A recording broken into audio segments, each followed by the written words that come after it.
जीवन में तीन ही कार्य बताए गए शास्त्रों के अनुसार, चौथा नहीं है। जीवन में तीन काम होने चाहिए। पहला है ज्ञानार्जनम।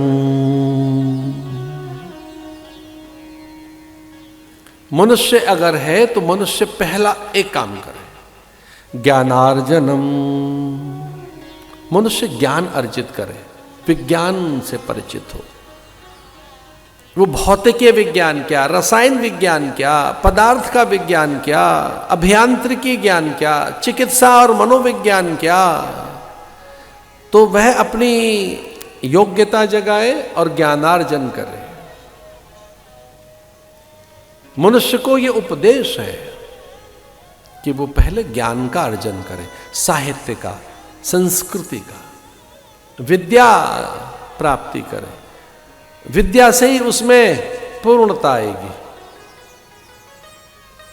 ये बहुत गहरे अनुभव की बात बता रहा हूं मैं आपको कि जिनमें विद्या नहीं होती, उनके पास बहुत धन हो तो भी उनमें एक अभाव बना रहता है।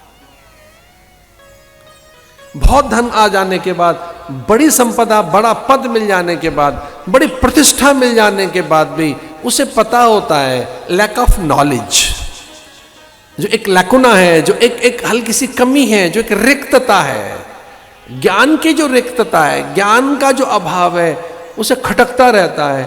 और वो पता है क्या कहता है, थोड़ा और पढ़ लेते तो कितना अच्छा होता, हम खिलौनों में रहे, हम सुंदर दृश्यों में उलझे रहे।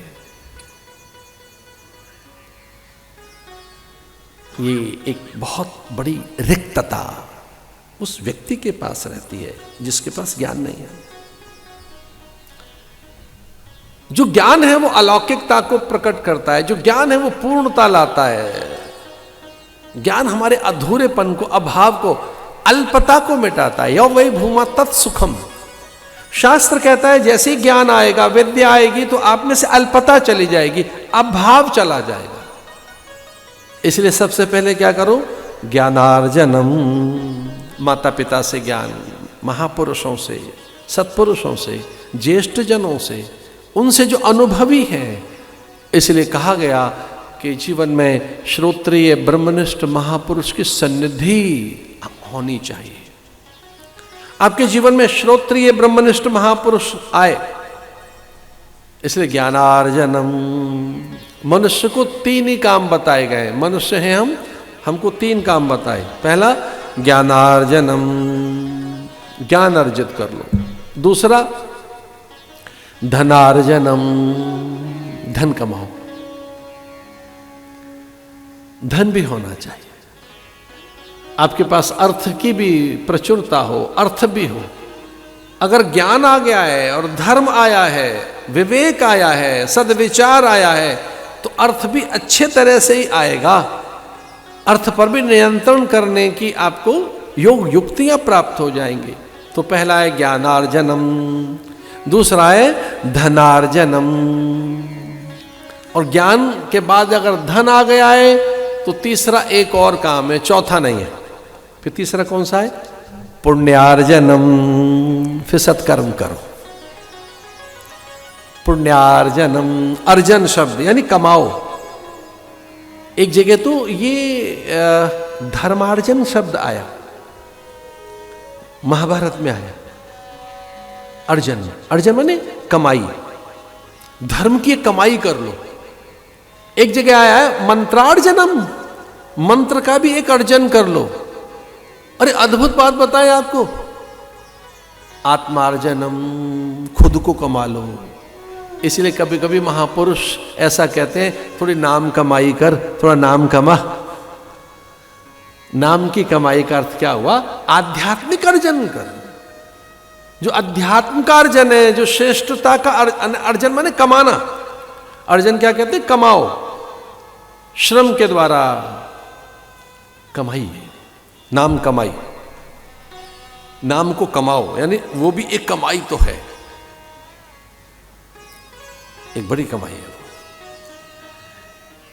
ज्ञानार्जनम, फिर बताया धनार्जनम, और अंत में बताया पुण्यार्जनम। भगवान उज्जैनी में। मालव देश गहन गंभीर, डग डग रोटी पग पग नीर। वो मालवा देश, मालवा माने ये जो मध्य प्रदेश का एक हिस्सा, थोड़ा राजस्थान का भी हिस्सा उसमें। ये मध्य प्रदेश का एक विशेष हिस्से का नाम मालवा। एक हमारे यहाँ पंजाब में भी मालवा है, माचा है, दुआबा है। इधर अपने हरियाणा में भी, हरियाणा में कई हरियाणा है। एक हिमाचल की ओर लगता हुआ हरियाणा, एक राजस्थान की ओर लगता हुआ हरियाणा, ये दिल्ली वाला हरियाणा। तो वहां पढ़ाने भेजा। हमारे यहाँ के भी साधु बहुत गुणी हैं, चतुर हैं, सुजान हैं। एक हरियाणवी साधु कहता था, घरा घरा मत जाइए रे दुकड़ा, घना पछताएगा, मारा बारना खुला पड़ा है, तू कद आएगा। घरा घरा मत जाइए रे दुकड़ा, मारे घर आ भाई, बारना खुला पड़ा, मारे घर चला, बारना दरवाजा खुला, दुख को ही आमंत्रण दे रहा है, तो दुख ने कहा मुझे क्यों बुला रहा है? तो भाई उसने कहा तू घना दुखी हो गया। अरे भाई ये भी हमारे पास भी आ, तो कहते दुखी चला गया। वो कहते हैं इन दुखों को बुलाया एक साधु ने कि बड़ा दुखी कर रखा है इन्होंने दूसरे लोगों को, तो भक्तों को सुख देने का एक काम ये किया जाए कि दुख को ही यहाँ बुला लो, ये दुखी नहीं करेगा फिर भक्तों को। भगत बड़े दुखी है, घरा घरा मत जाइए रे दुखड़ा। हमारे पास